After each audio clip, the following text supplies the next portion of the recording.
105 ayat 20.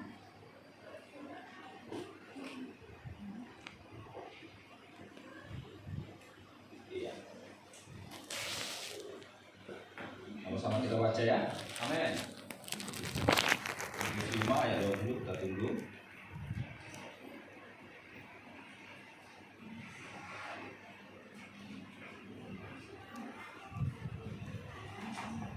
Ya, sama-sama kita baca 3, 2, 1. Maka aku berkata kepadamu, jika hidup dalam aku tidak benar kepada hidup dalam Farisi, sesungguhnya kamu tidak akan masuk dalam kerajaan surga. Haleluya, amin. Kalau kita baca firman ini, sepertinya firman ini ngeri ya. Karena di sini jelas dikatakan Tuhan bagaimana caranya supaya ke surga. Kita pakai lagi istilah surga ya. Iyalah. Karena sebenarnya kalau bahasa Ibrani samayim. Tapi kita pakai istilah surga nggak apa-apa lah.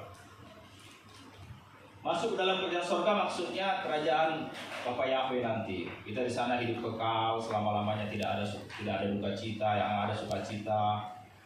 Hidup kekal lah dalam kebahagiaan selama-lamanya memuji menyembah. Lawan katanya neraka, penderitaan, penyiksaan selama-lamanya. Tapi di sini jelas yang berkata ini Yesus sendiri, Tuhan sendiri yang berkata. Dikatakan,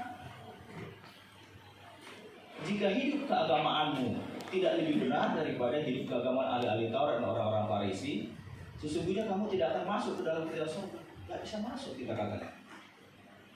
Tidak bisa kita berjumpa dengan Bapa itu. Tidak bisa. Kalau hidup keagamaan kita, maksudnya hidup keagamaan itu hidup kerohanian kita. Kalau kerohanian kita nggak lebih benar dari orang-orang Farisi, orang-orang ahli Taurat, nggak bisa. Ya. Pertanyaannya sekarang, apa alasannya? Kenapa Tuhan berkata demikian? Yesus berkata demikian. Kenapa kita harus lebih benar dari ahli-ahli Taurat? Padahal kalau kita pelajari, ahli-ahli Taurat itu sebenarnya orang-orang hebat. Ahli-ahli Taurat itu orang-orang yang mengerti firman, yang tahu banyak firman. Tapi rupanya tahu banyak firman pun nggak bisa selamat. Nggak bisa ke surga. Kalau hanya sekedar tahu banyak firman, seperti ahli-ahli Taurat. Kenapa dikatakan ahli Taurat? Berarti dia hafal semua Taurat itu. Tapi itu pun enggak menjadi ukuran ke surga kata Tuhan. Bukan itu ukurannya. Tahu pun ini kita semua Alkitab ini, tahu semua berapa banyak hukum-hukumnya, ya. Rupanya bukan itu ukurannya supaya kita ke surga. Bukan. Harus lebih dari situ kata Tuhan. Harus lebih. Ya.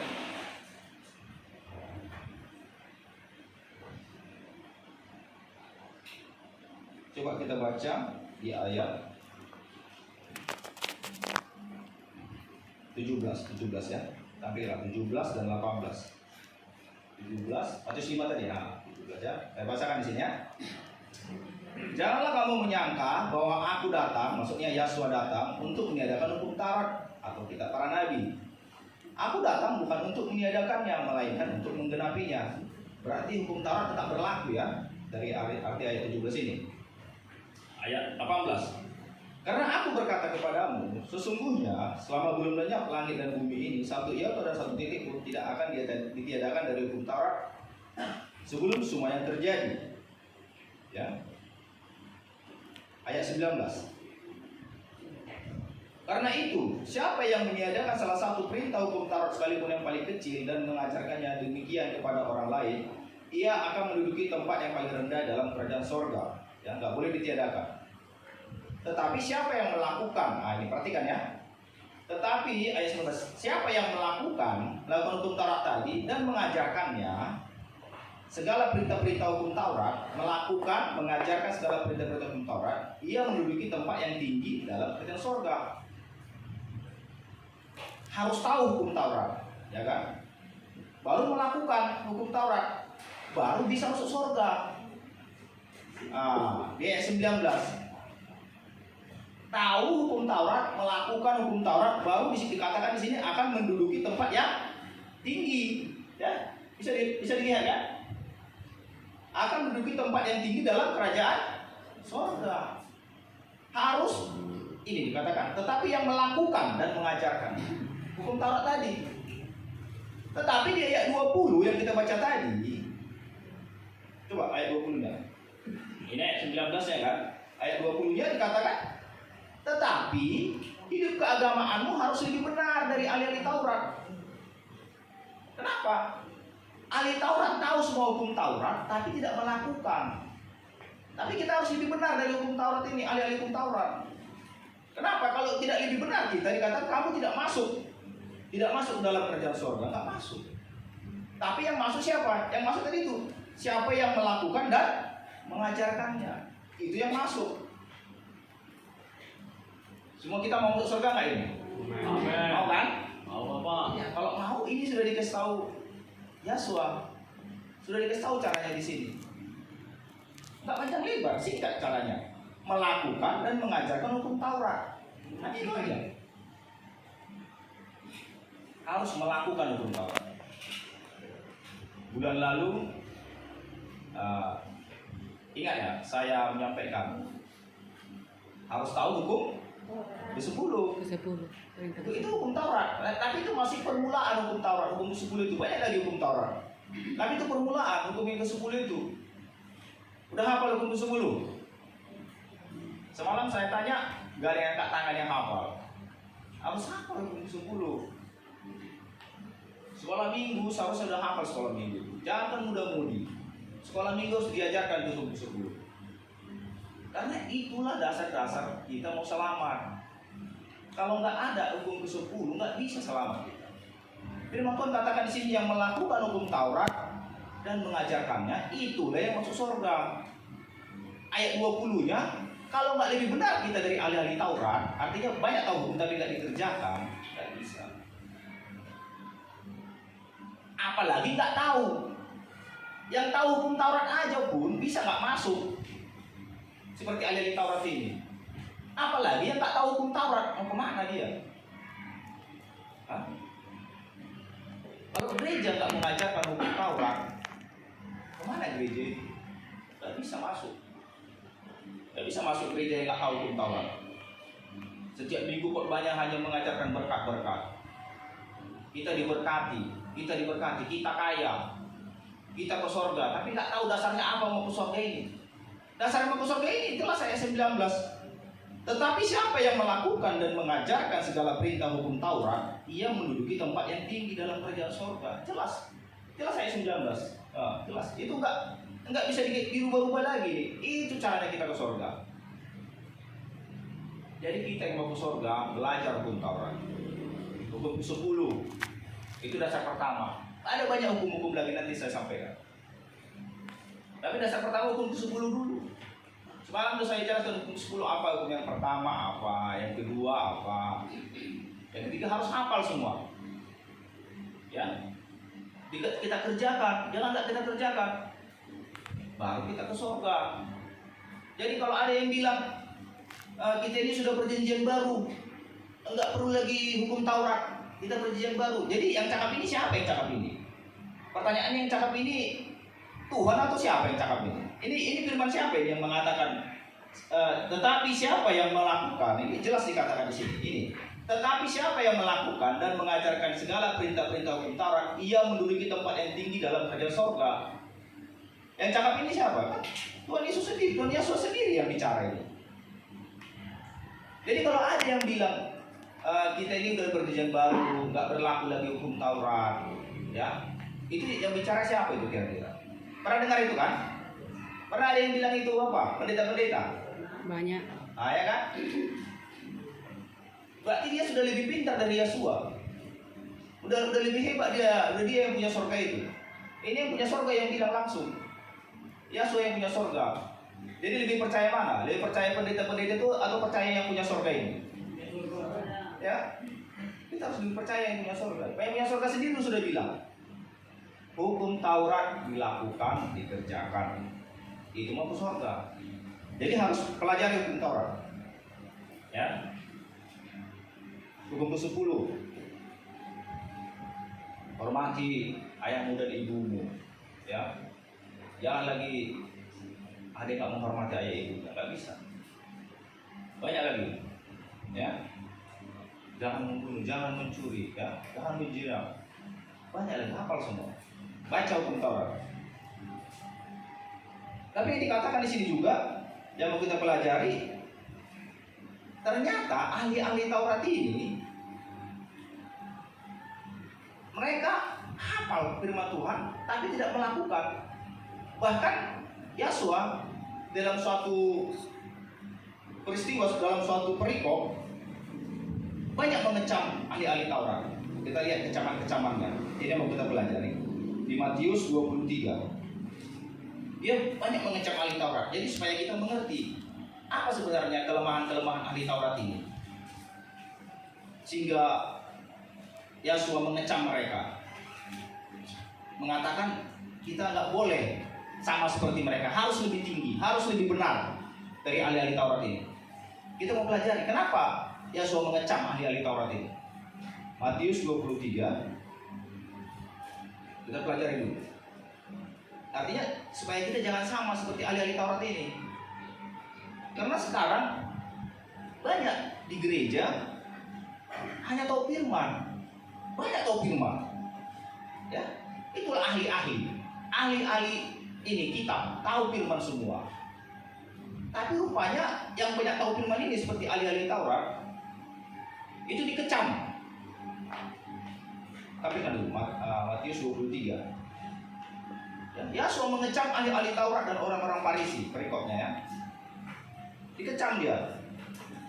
Jadi kita harus pelajari apa kelemahan-kelemahan ahli Farisi dan ahli Taurat dan orang-orang Farisi. Kita pelajari apa kekurangan mereka supaya kita jangan seperti mereka. Karena kalau kita sama seperti mereka, pasti kita nggak masuk.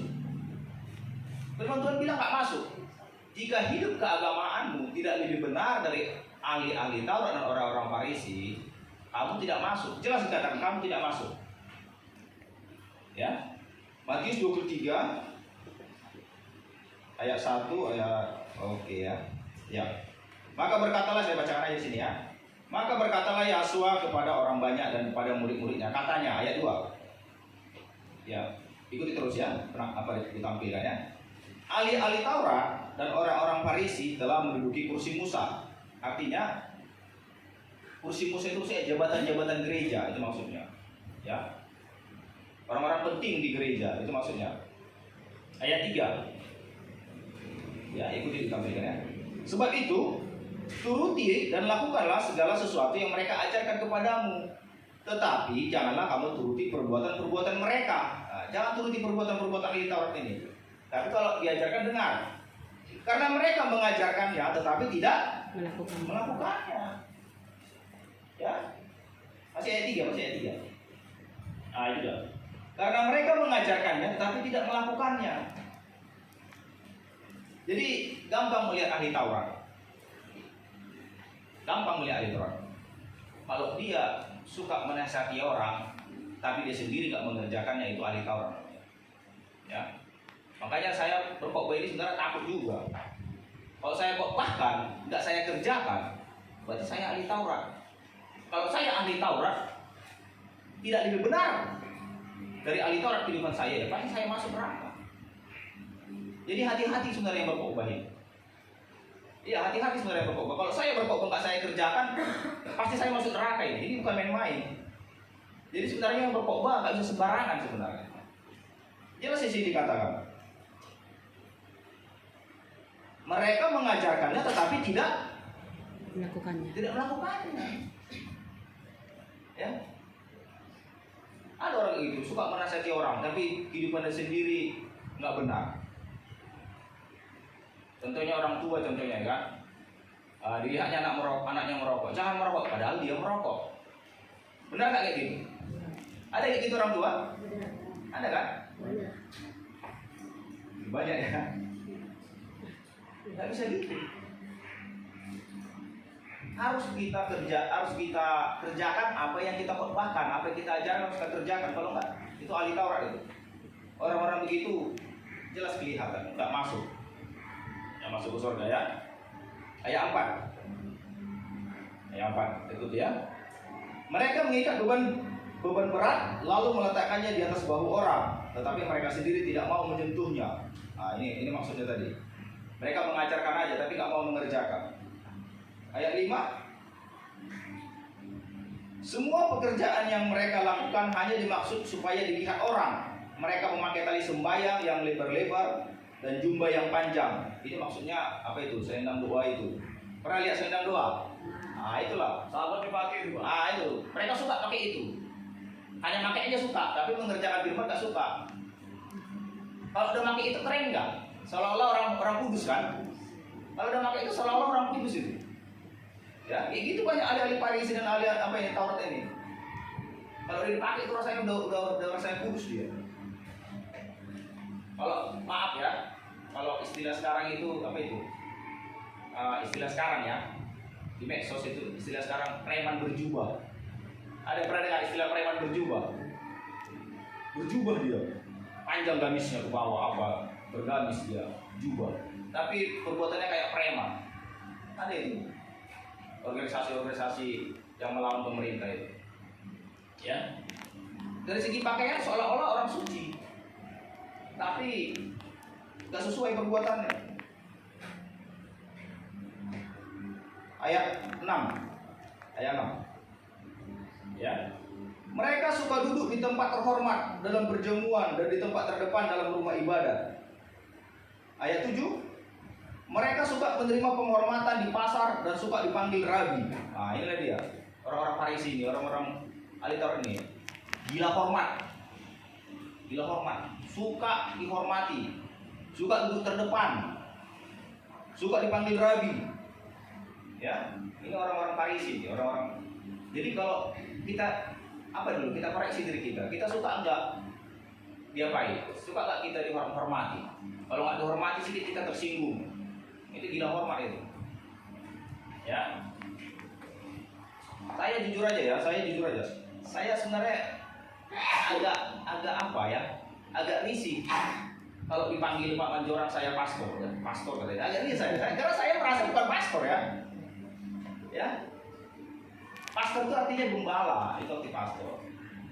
Jadi kalau dipanggil pastor saya enak saya bukan pastor, saya masih orang biasa. Ya. Jadi kalau bisa Pak jangan panggil pastor lagi. Karena di sini dikatakan Karena nanti Pak, kalau saya bilang pendeta Pak, pendeta pun jangan Pak. ada yang keberatan Pak. Panggil aja Pak Radiman, udah cukup Pak. Karena di sini dikatakan jangan ada yang memanggil kamu rabi. Betul nggak ayat ini? Mereka suka menerima penghormatan di pasar dan suka dipanggil rabi. Arti rabi ini maksudnya orang hebat. Ya, jangan suka dipanggil orang hebat lah. Contohnya gini, salam ketua katanya kan. Lupa bilang ketuanya marah dia. Kan berarti dia suka ketua ya kan? Ya kan? Artinya itu gila hormat itu. Ya jangan gila hormat kita ya. Kalau layak dihormati, kita udah senang. Iya, kalau layak dihormati nggak apa-apa jadi dihormati. Iya betul. Cuma maksudku ya janganlah gila hormat. Gila hormat itu orang Farisi, orang Saduki. Firman Tuhan bilang nggak masuk, ya. Jangan kita merasa gila hormat itu dosa kecil. Di sini dikatakan nggak masuk orang yang gila hormat, ya. Jadi kalau dipanggil lupa kita memanggil jabatannya kita selalu Pak Profesor katanya, selalu Pak Doktor katanya. Lupa bilang dokternya tersinggung. Ya kan? Ya nggak boleh gitu. Itu di surga nggak diakui gelar-gelar itu. Hanya nama kita yang diakui di surga. Ya. Jadi nggak boleh ada gila hormat. Ayat 8, coba kita baca lagi ayat 8. Tetapi kamu janganlah disebut rabi, karena hanya satu rabimu, dan kamu semua adalah saudara. Kita saudara semua. Arti saudara begini, tidak ada yang lebih hebat. Saya nggak lebih hebat dari saudara. Ya, nggak lebih hebat. Karena kebetulannya saya di sini berdiri. Ya, nggak lebih hebat. Contohnya begini. Contohnya begini ya. Ada seorang tua, ya kan? Orang tua. Mereka punya 2 anak. Ya, satu disuruh anak satu suruh pergi ke sana beli roti, ya kan? Satu anak di sini tahu kerja nyapu rumah aja. Mana yang lebih berat kerjanya? Nyapu rumah. Nyapu rumah atau yang disuruh membeli sesuatu dekat sana misalnya kan? Nyapu rumah lah. Nyapu rumah lebih berat ya kan? Yang sana sebentar lebih ringan lah misalnya kan? Atau kita ada dua anak mengerjakan pekerjaan yang berbeda begitu. Tapi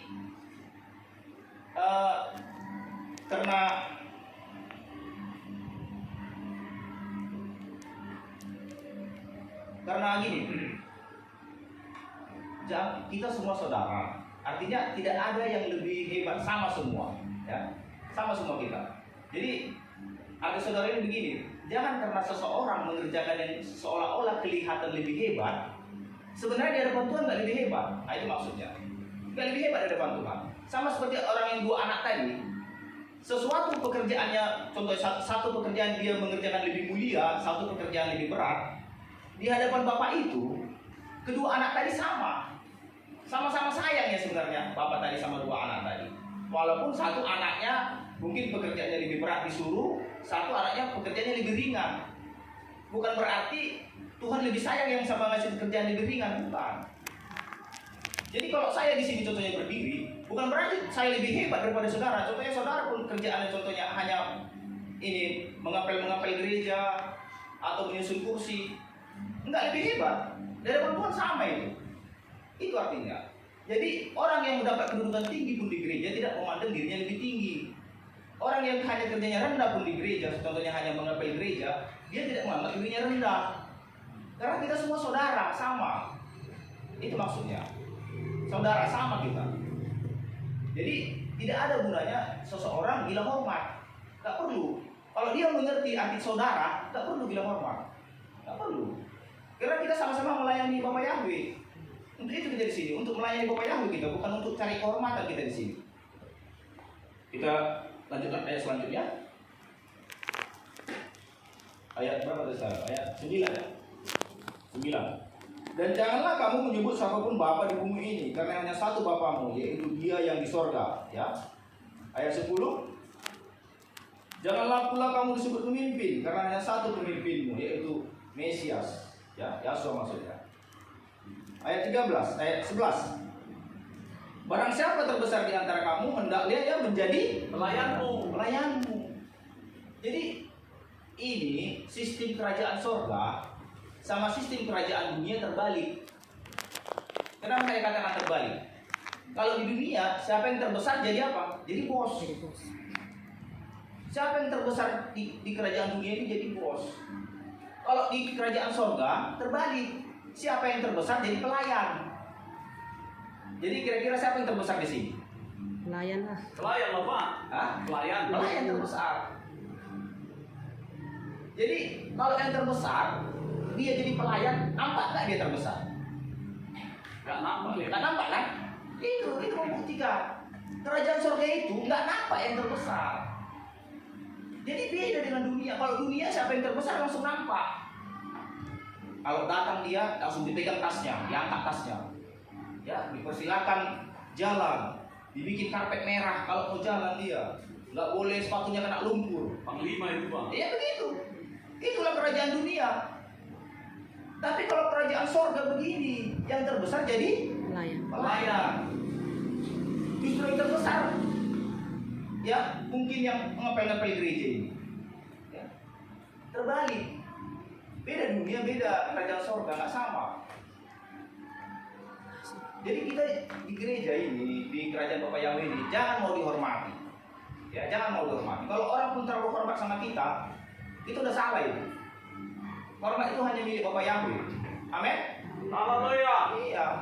Hormat itu hanya milik Bapak Yahweh. Sama Dialah kehormatan, segala pujian dan hormat katanya. Hanya bagi Dia.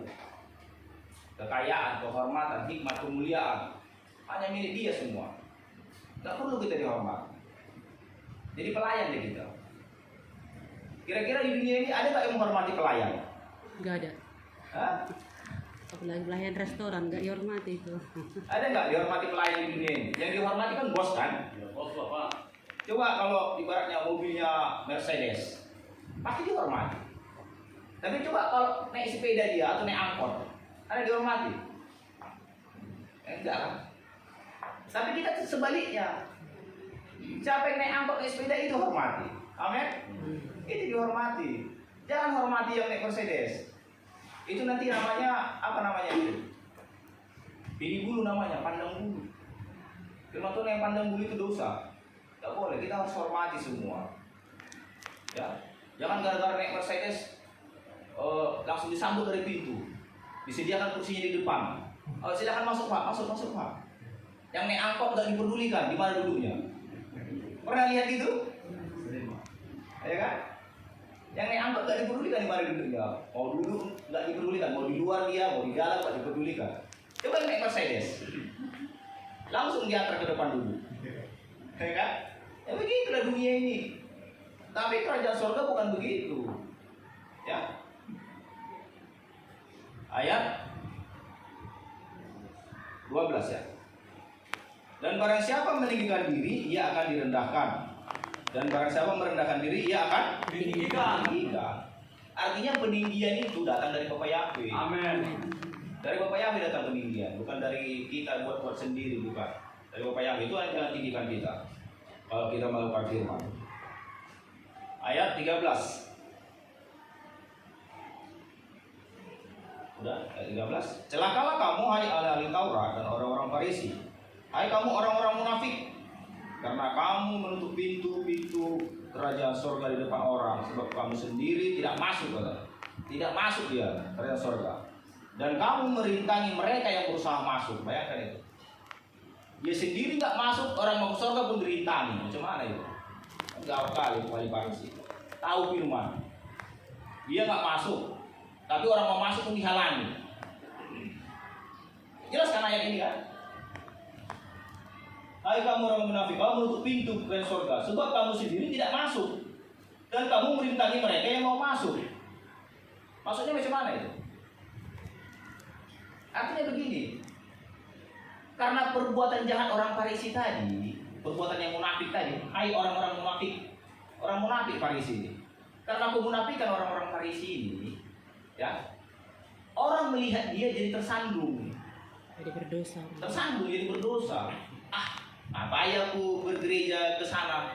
Orang-orang munafik yang semua di dalam. Jadi nggak mau ke gereja, kan sama dengan jadi merintangi orang ke surga jadinya. Ya, itu maksudnya merintangi orang ke surga. Sebab kamu merintangi mereka yang berusaha masuk. Ada orang sudah mau masuk datang ke gereja, tapi dilihat di gereja penuh orang-orang munafik. Ya, orang-orang munafik dalam gereja itu semua. Macam mana orang mau masuk? Dia nggak mau lah masuk. Ya, dia nggak masuk, orang mau masuk pun nggak bisa. Dirintangi sama orang-orang munafik dalam gereja itu, ahli-ahli Farisi Taurat ini. Ya, jangan kita menjadi penghalang orang datang ke gereja ini. Udah mau datang orang ke gereja ini, tapi kita jadi penghalang. Saya lihat minggu semalam udah mau banyak orang datang ke gereja gara-gara sembako, ya kan? Iya, saya lihat itu orang datang ke gereja ini, ya kan? Gara-gara sembako, ya kan? Tapi jangan kita rintangi mereka kalau mau datang. Haleluya. Ya. Sering-sering ngasih, Pak. Iya, jangan kita rintangi. Artinya apa? Kita sering beri-beri biar semakin semangat mereka datang. Haleluya. Haleluya. Jangan kita halangi. Ya. Kalau kita menghalangi, kita orang-orang Farisi itu munafik. Ayat 14. Celakalah kamu hai ahli-ahli Taurat dan orang Farisi, hai kamu orang-orang munafik. Selalu dibilang orang-orang munafik.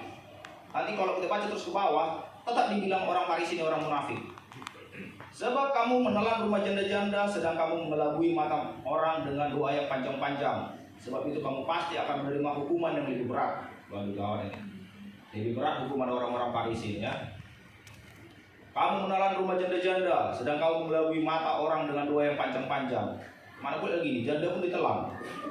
Apa maksudnya ini? Janda pun ditelan maksudnya. Hah? Menelan rumah janda-janda, apa maksudnya ini? Bansos dimakan. Nah, itu artinya itu. Bansos dimakan. Ya. Iya kan? Rumah janda-janda ditelan katanya. Apa maksudnya ini? Mana bisa ditelan rumah? Bisa ditelan rumah. Kamu akan menelan rumah janda-janda katanya. Ya. Artinya yang seharusnya persembahan untuk orang janda-janda itu apanya? Diakonia. Itu janda-janda itu dimakani, ditelan semua sama orang itu. Ya, itu berarti apa namanya? Hamba uang ini. Ahli Farisi ini hamba uang. Dan mengelabui mata mereka dengan doa panjang-panjang. Nah, inilah. Untuk menutupi apanya? Dibikinlah panjang-panjang doanya. Ya. Kalau ada orang lihat doanya panjang-panjang, ini dicurigain ya. Itu maksudnya? Bukan ya, bukan itu maksudnya. Doa panjang itu bagus. Siapa itu Pak? Iya bagus doa panjang. Cuma jangan ditelan rumah janda itu aja kan. Iya kan? Bagus doa panjang. Tapi yang penting jangan ditelan rumah janda ya. Kita kasih janda-janda. Oke. Ayat 15. Ayat 15. Celakalah kamu hai ahli-ahli Taurat dan orang-orang Farisi, hai kamu orang-orang munafik. Nah, kembali lagi dikatakan orang munafik kan? Sebab kamu mengarungi lautan dan menjelajah daratan untuk mentobatkan satu orang saja menjadi penganut agamamu. Dan sesudah ia bertobat, kamu menjadikan dia orang apa? Neraka. Orang neraka. 2 kali lebih jahat daripada Kamu sendiri. sendiri. Inilah kehebatan orang apa ini ahli Taurat ini. Bisa ditobatkannya orang, tapi bukan jadi baik. Ini yang ngerinya. Ditobatkannya orang jadi jahat. 2 kali lipat pula itu orang neraka daripada kamu sendiri. Coba lah Bapak Ibu pikirkan, kok bisa jadi tambah jahat orang dibuatnya? Apa yang dibuat orang Farisi kok bisa membuat orang jadi tambah jahat? Hah? Pengajaran sesat mereka. Iya kan? Tambah jahat orang dibuatnya. Kalau sama jahatnya dibikin masih penting. Ini 2 kali lipat jahatnya dibikin. Ya, 2 kali lipat jahatnya. Itulah orang-orang apa itu, membunuh diri itu.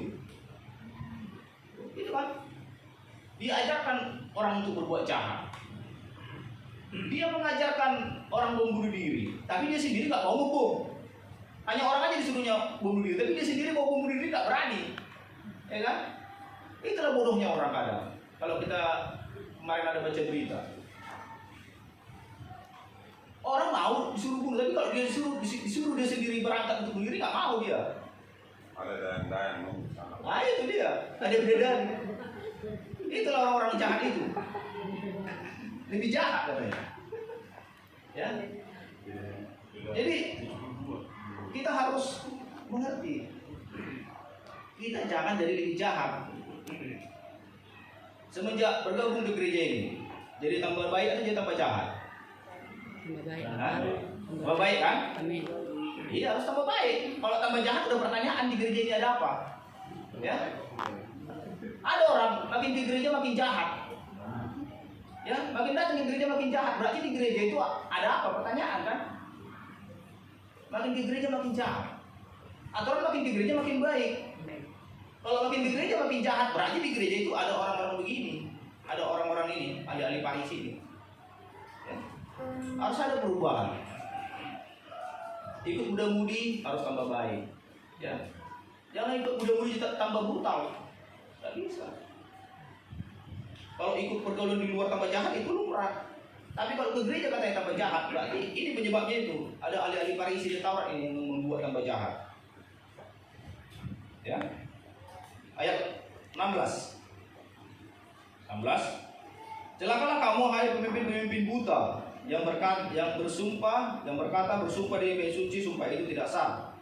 Bersumpah demi emas, bait suci, sumpah itu mengikat. Hai kamu orang-orang bodoh dan orang-orang buta, apakah yang lebih penting, emas atau bait suci yang menguruskan emas itu? Bersumpah demi mesbah, sumpah itu tidak sah. Bersumpah demi persembahan yang di atasnya, sumpah itu mengikat. Hai kamu orang-orang buta, apakah yang lebih penting, persembahan atau mesbah yang menguruskan persembahan itu? Karena itu barang siapa bersumpah demi mesbah, ia bersumpah demi mesbah dan juga demi segala sesuatu yang terletak di atasnya. Dan barang siapa bersumpah demi bait suci, ia bersumpah demi bait suci dan juga demi dia yang diam di situ. Dan barang siapa bersumpah demi sorga, ia bersumpah demi tahta Elohim dan juga demi dia yang bersemayam di atasnya. Ayat 23. Kalau mengenai sumpah ini kita udah pelajari ya, nggak boleh bersumpah. Yahya bilang katakanlah ya jika, Iya. ya katakanlah tidak jika, Tidak. ya nggak usah perlu bersumpah, ya nggak perlu berdusta. Ayat 23. Celakalah kamu hai ahli Taurat dan orang-orang Farisi, hai kamu orang-orang munafik. Nah, kembali lagi dikatakan orang munafik. Sebab persepuluhan dari selasi, adas, manis dan jintan kamu bayar, tetapi yang terpenting dalam hukum Taurat kamu abaikan. Bayangkan ini. yang terpenting dalam hukum Taurat. Rupanya dalam hukum Taurat itu ada yang terpenting. Ya, yaitu apa yang terpenting? Keadilan dan belas kasihan dan kesetiaan. Yang satu harus dilakukan dan yang lain jangan diabaikan. Itu yang terpenting dari hukum Taurat. Kita kerjakan pun semua hukum-hukum Taurat, kalau tinggal yang tiga ini, ya sama juga nggak bisa kita masuk. Yaitu apa tadi? Keadilan, Belas kasihan. belas kasihan dan Kesetiaan. kesetiaan. Jadi belas kasihan ini harus dipraktekkan, belas kasihan harus dipraktekkan. Karena kalau contohnya begini, kasihan aku nengok itu, tapi nggak dipraktekkan nggak ada gunanya. Harus dipraktekkan belas kasihan.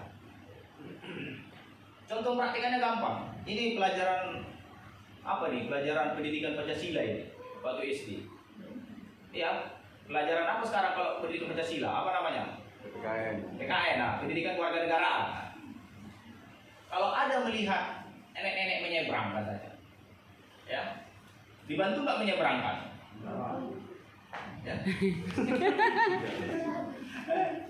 Ya kan ada itu soal PKN dulu kan, soal PKN kan harus dibantu. Itulah belas kasihan. Nggak mau nenek itu, Pak. Ya kan, ya lain ya. Contoh kedua. Iya. Contoh kedua. Contoh misalnya kalau ada ibu hamil naik bus, nggak ada tempat duduknya berdiri. Ya, kita kebetulan apa ya? Lagi ngantuk kebetulan kita, lagi enak lagi apa gini, bersandar di bangku ini. Kira-kira kasihan nggak nengok ibu hamil itu? Kasihan. Ya kasihan kalau nggak berdiri ya sama aja. Kasihan ya kan berdiri. Makanya saya katakan belas kasihan itu harus dipraktekkan. Ya, kasihan berdiri ya kita silakan dulu. Hal-hal kecil ya, hal-hal kecil. Gak usah dulu hal-hal besar. Menyeberangkan jalan, mengaji depan dulu. Itu belas kasihan. Ayo suruh turun saya. Ya. Kalau ada misalnya sampah berserak, ya, jangan tambah diserai sampahnya. Itu Ya, pun. jangan tambah diserai sampahnya. Wah, itu ya. Ya, dia ambil sapu bak. Haleluya. masuk bak. Amin. Siapa masih suka buang sampah sembarangan di sini? Hah? Itu buang sampah sembarangan itu pun nggak benar itu. Itu sifat jahat itu. Menurut apa lah? Menurut kita lah. Kalau buang sampah sembarangan, Tuhan suka nggak? Tidak. Hah? Tidak. Nggak suka Tuhan buang sampah sembarangan kan? Nggak bisa. Jadi hal-hal kecil kayak buang sampah itu jangan sembarangan. Baru kalau di toilet umum buang air kecil mau nggak disiram? Hah? Ada yang pernah gitu? Di toilet umum juga dijaga kebersihannya. Saya sering masuk toilet umum, bau kali. Kenapa? Karena orang yang buang air di situ nggak pernah disiram. Ada airnya? Makan jengkol mulu deh. Ya kan? Jadi maksud saya itu hal-hal kecil. Kalau ke toilet umum pun disiram, dibersihkan. Itu belas kasihan. Kenapa? Belas kasihan itu ya. Kasihan kita nengok orang nanti kalau mau pakai kebauan, ya kan? Kasihan kita kalau melihat yang kotor. Hal-hal kecil begitu harus kita pelajari. Kita menjadi orang-orang punya karakter yang baik, karakter yang benar. Ya, harus belajar kita menjadi orang baik. Belas kasihan, keadilan, dan kesetiaan. Setia melayani Tuhan, setia ikut Tuhan, setia beribadah. Ya, itu kesetiaan. Keadilan. Tahu kita macam mana yang adil. Saya rasa tidak bilang. Belajar aja, yang penting mau kita melakukan firman Tuhan. Ayat berapa sekarang? 24 ya. Hai kamu pemimpin-pemimpin buta, nyamuk kamu tapiskan dalam minumanmu, tetapi unta yang dalamnya kamu telan. Mana yang lebih besar nih? Nyamuk apa unta? Unta. Kan itu apa dibilang kan? Nyamuk kamu tapiskan dalam minumanmu, tapi unta di dalamnya kamu telan. Ini udah terbalik ini. Yang lebih besar unta, yang lebih kecil nyamuk, tapi untanya yang ditelan. Gimana ini? Kan udah terbalik kan? Nyamuk nggak bisa dijual Pak. Kalau unta bisa dijual, uangnya yang ditelan. Ya kan? Uangnya ditelan. Artinya apa? Artinya hal yang lebih penting dari hukum Taurat tadi itu, belas kasihan, keadilan, kesetiaan, itu yang lebih penting, itu yang lebih besar. Itu yang lebih besar, itulah unta tadi. Itu yang lebih besar. Tapi yang lain-lain itu hal-hal kecil. Tapi penting juga, jangan diabaikan. Artinya harus kita bisa bedakan mana yang terpenting. Yang terpenting dari hukum Taurat kan jelas sedikit. Yang terpenting dari hukum Taurat yaitu keadilan, belas kasihan, dan kesetiaan. Jadi hukum Taurat itu ada yang besar, ada yang kecil, tapi kita harus kerjakan semua. Ya. Ayat 23. Celakalah kamu hai ahli-ahli Taurat dan orang-orang Farisi, hai kamu orang-orang munafik. Kembali lagi kata orang munafik kan. Sebab cawan dan pinggang kamu bersihkan sebelah luarnya, tapi sebelah dalamnya penuh rampasan dan rakusan. Rakus surat orang-orang Farisi. Orang rakus suka merampas. Hai orang-orang Farisi yang buta, bersihkanlah dahulu sebelah dalam cawan itu, maka sebelah luarnya juga akan bersih. Dari dalam dulu dibersihkan ya. Celakalah kamu hai ahli-ahli Taurat dan orang-orang Farisi, hai kamu orang-orang munafik, sebab kamu sama seperti kuburan yang dilabur putih, yang sebelah luarnya memang bersih tampaknya, tetapi yang sebelah dalamnya penuh tulang belulang dan berbagai jenis kotoran. Demikian jugalah kamu, di sebelah luar kamu tampak benar di mata orang, tetapi di sebelah dalam kamu penuh kemunafikan dan kedurjanaan. Ya. Pernah lihat kuburan? Pernah kuburan ya? Samosir banyak Pak. Kalau kuburan itu saya pernah lihat ada kuburan megah kali. Sampai saking megahnya saya pikir rumah. Iya, saya pikir rumah saking megahnya. Granit dibikin. Granit, banyak ukir-ukiran, relief-relief, megah sekali. Tapi di dalamnya ya kita pasti tahu kan. Dalamnya ulat-ulat dalamnya. Cacing-cacing. Menggerogoti mayat itu. Jorok sekali. Bayangkanlah kalau dari luar nampak kudus. Dari luar pakai selendang doang, bajunya bagus, tapi di dalam hatinya kotor, seperti banyak belatung, banyak ulat-ulat yang menggerogoti hatinya itu, kotor sekali. Ya, gitulah orang munafik, orang ahli Farisi dan Taurat itu, orang-orang Farisi Taurat itu, orang-orang munafik, hatinya sangat kotor. Dari luar, salam, mereka senyum-senyum, tapi dalam hatinya, kapanlah kau kan gitu kan? Ya kan? Kapanlah kau sakit, kapanlah kau begini? Gak ada di sini kayak gitu, gak ada di sini Pak. Gak ada di sini ya. Kalau di sini gak ada. Di sini gak ada. Ada kayak gitu. Selalu cipika-cipiki ya kan? Tapi dalam hatinya nggak tahu. Ya, itu orang-orang munafik, orang-orang yang sangat jahat. Kalau bisa apa yang dari luar ya itu juga dari dalam. Itu hati yang bersih, ya. Pak Bilson sering itu perbakar hati yang bersih, hati yang bersih, hati yang suci. Jangan ada kepura-puraan, ya. Matius 5 ayat berapa? 8. Matius 5 ayat 8. Matius 5 ayat 8. Coba. Matius 5 ayat 8. Sama-sama kita baca coba. 1, 2, 3. Berbahagialah orang yang suci hatinya, karena mereka akan melihat Yahweh. Melihat Elohim, melihat Yahweh. Kalau nggak suci hati kita, jangan harap bisa berjumpa sama Yahshua. Tidak bisa jumpa, tidak bisa lihat, ya, tidak bisa lihat. Jelas dikatakan, siapa yang nggak suci hatinya nggak bisa lihat Yahweh, tidak bisa lihat Yahshua, nggak bisa masuk surga. Suci hati, suci hati. Suci hati itu jangan biarkan sempat berakar kebencian. Kalau ada orang menyakiti kita, cepat-cepat ampuni. Memang betul hati kita sakit, hati kita terluka, kita adukan sama Tuhan. Kita adukan, Tuhan sembuhkan hati saya. Kalau kita mungkin tak sanggup menyembuhkannya, tapi kita minta pertolongan Tuhan. Tuhan sembuhkan hati saya. Ucapkan, saya mengampuninya. Kita memang sulit, tapi kemampuan kita nggak sanggup. Minta Tuhan, bantu. Bapak Yahweh, bantu saya. Sucikan hati saya, sucikan. Ya, minta pertolongan. Kalau kita nggak sanggup kita. Banyak orang yang membawa sakit hatinya sampai ke kuburan, sampai mati dibawa sakit hatinya. Ya, banyak. Tidak mau mengampuni. Memang benar memang kerugian yang dibuat orang menyakiti kita besar. Ada kerugian yang dibuat orang menyakiti kita sampai ratusan juta, puluhan juta. Ya. Tapi masa gara-gara puluhan juta, ratusan juta kita mau masuk neraka? Contohnya begini, ada orang menipu saudara 100 juta, ya, atau 1 miliar katakan. Ya, ditipu saudara punya rumah, ditipu saudara punya, semua ditipu. Tapi hanya gara-gara 1 miliar, 100 juta saudara mau meninggalkan surga, mau? Berapa lah 1 miliar itu? 1 miliar pun, 100 miliar pun, 1 triliun pun dicuri orang uang kita, ditipu orang kita. Jangan itu kita lihat surga. Ya, surga kita lihat. Sebentarnya di bumi ini. Kalau udah ke surga udah lupa semua itu. Yang ditipu orang kau, yang disakiti orang kau, yang pernah diludahi orang, dihina, dimaki, semua itu sebentarnya. Kalau udah ke surga udah lupa semua itu. Lupa itu semua. Jadi minta bantuan Tuhan, bantu sembuhkan hatiku. Ya. Gak bisa kita menjaga hati kita, gak bisa.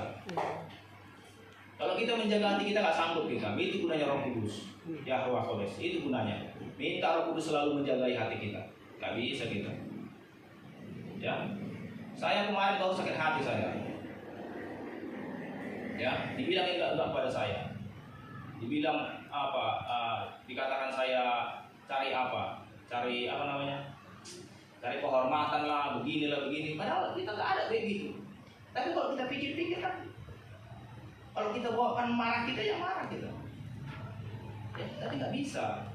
Kita harus bereskan. Karena kita kadang-kadang ada orang-orang yang memang dipakai setan untuk melukai hati kita, ada. Supaya kita gagal ke surga. Ada orang dipakai setan. Ya, pasti ada. Siapa di sini nggak pernah sakit hati? Ada. Ada nggak pernah sakit hati? Semua sakit hati kita kan. Semua hati kita pernah kotor. Cepat diselesaikan. Cepat diselesaikan sampai berakar. Kalau sampai berakar lebih sulit. Jangan mau tukar apa sakit hati itu dengan surga. Lebih bagus kita ke surga. Sebentar ya dulu. Ya. Karena dikatakan sini yang suci hati mereka yang melihat Elohim, melihat Yahweh. Kita lanjutkan. Ayat 29 ya. Celakalah kamu hai ahli-ahli Taurat dan orang-orang Farisi, hai kamu orang-orang munafik. Orang-orang munafik lagi. Sebab kamu membangun makam nabi-nabi dan memperindah tubuh orang-orang saleh dan berkata, jika kami hidup di zaman nenek moyang kami, tentulah kami tidak akan ikut dengan mereka dalam pembunuhan nabi-nabi itu. Nah, jadi membunuh nabi-nabi di sini ya. Ayat 31. Tetapi dengan demikian kamu bersaksi terhadap diri kamu sendiri bahwa kamu adalah keturunan pembunuh nabi-nabi itu. Jadi penuhilah juga takaran nenek moyangmu, hai kamu ular-ular, hai kamu keturunan ular buludak. Bagaimana mungkin kamu dapat meluputkan diri dari hukuman neraka? Tidak bisa, pasti masuk neraka. Ayat 34. Sebab itu lihatlah, aku mengutus kepadamu nabi-nabi, orang-orang bijaksana dan ahli-ahli Taurat. Separuh di antara mereka akan kamu bunuh dan kamu salibkan. Yang lain akan kamu sesat di rumah ibadatmu. Dan kamu aniaya dari kota ke kota. Ayat 35, supaya kamu menanggung akibat penumpahan darah orang yang tidak bersalah, mulai dari Habel, orang benar itu, sampai kepada Zakaria, anak Berekia yang kamu bunuh di antara tempat kudus dan Mesbah. Aku berkata kepadamu, sesungguhnya semuanya ini akan ditanggung angkatan ini. Dari ayat ini jelas ya, bahwa orang-orang Farisi dan ahli Taurat itu suka membunuh. Ayat 34 ini. Ayat 34. Coba pentingan ayat 34. Ayat 23 ayat 34. Nah. Oke, coba perhatikan ya. Sebab itu lihatlah, aku mengutus kepadamu nabi-nabi, orang-orang biasa dan ahli Taurat. Separuh di antara mereka akan kamu bunuh. Dan kamu salibkan, dan yang lain kamu susah di rumah-rumah ibadatmu. Jadi ahli-ahli Farisi dan orang-orang Taurat suka membunuh. Tahu artinya suka membunuh? Suka membunuh artinya suka membenci. Firman Tuhan katakan, siapa yang membenci saudaranya adalah pembunuh. Coba kita buka di 1 Yohanes 3:15. 1 Yohanes 3:15.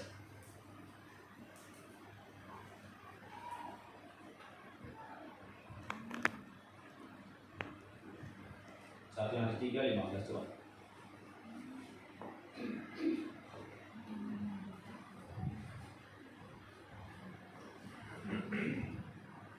Ya, sama-sama kita baca. 3, 2, 1. Setiap orang yang membenci saudaranya adalah seorang pembunuh manusia.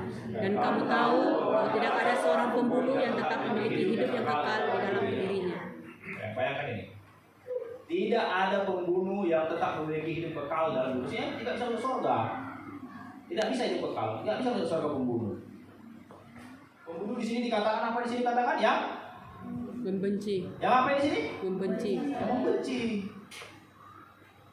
Masih ada yang kita benci di sini? Ada yang benci sama tetangganya? Ada? Tidak bisa kita benci. Walaupun orang itu mungkin jahat sama kita, nggak boleh kita benci. Kita doakan aja. Kalau kita benci pasti kita nggak bisa masuk surga. Orang kita pembunuh, sama seperti ahli Taurat tadi suka membunuh, ya membenci. Jangan ada kita benci. Mungkin ada kesalahan orang, ya. Kalau mau apanya ya dimaklumi aja lah. Kalau nggak juga sama Tuhan, paling itu aja. Jangan kita benci, kita doakan aja. Pasti kita pernah membenci orang. Ada di sini nggak pernah membenci orang? Ada?